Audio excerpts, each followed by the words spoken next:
اعوذ باللہ من الشیطان الرجیم، بسم اللہ الرحمن الرحیم۔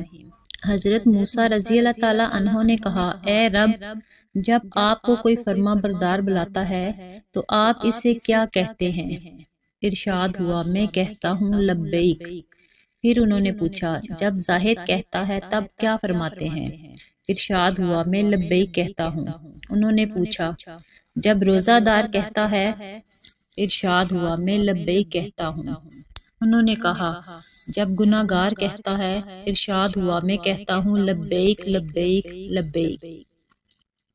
اے موسیٰ، ان میں سے ہر ایک اپنے اپنے عمل پر بھروسہ کرتا ہے اور گناہ گار میری رحمت پر بھروسہ کرتا ہے، اور میں اس بندے کو خالی اور ناکام نہیں رکھتا جو مجھ پر بھروسہ کرتا ہے، کیونکہ میں نے کہا ہے، جو اللہ پر بھروسہ کرتا ہے وہ اسے کافی ہوتا ہے۔